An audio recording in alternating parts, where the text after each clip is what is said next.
প্রায় 1000 বছরের পুরনো এই দুর্গাপূজায় আজও কিন্তু কামানে তোপ দাগা হয়। বাঁকুড়ায় ছিল মল্ল রাজাদের রাজত্ব, আর সেই রাজবংশের রাজা জগৎ মল্ল স্বপ্নাদেশ পেয়ে তৈরি করেন এক নতুন নগরী বিষ্ণুপুর, আর সেখানে তিনি প্রতিষ্ঠা করেন তাদের কুলদেবী মৃন্ময়ী মায়ের মন্দির।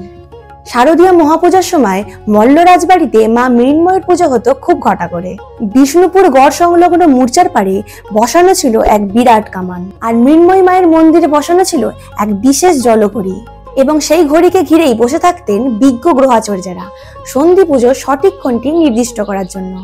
তাদের নির্দেশ মাত্রই কামানে গর্জে উঠত টোপ, আর সেই সঙ্গে আগুনের ঝলকানি।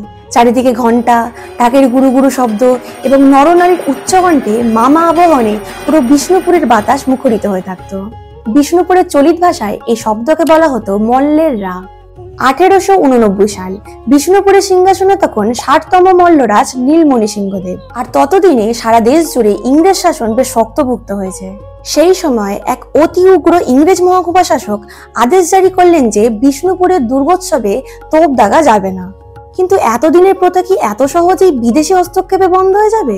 রাজা নীলমণি সিংহদেব জানালেন, এই আদেশ আমরা মানব না, তোপ ধ্বনি হবেই। প্রজাদের তিনি জানালেন, তোমরা তোপ দাগো, কেউ যদি বাধা দিতে আসে তাকেও তোপের মুখে উড়িয়ে দাও।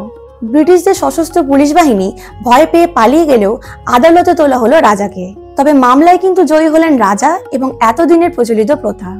বিষ্ণুপুরে মল্ল রাজাদের রাজত্ব শেষ হয়েছে বহু বছর আগে, কিন্তু এখনো রাজবাড়িতে তাদের উত্তর পুরুষেরা মা মৃন্ময়ের পুজো করে চলেছেন একইভাবে। মল্ল রাজাদের দুর্গোৎসব নিয়ে এসব তথ্য আমি সঞ্জীব চট্টোপাধ্যায়ের গবেষণামূলক বই গুপ্ত বৃন্দাবন থেকেই জেনেছি।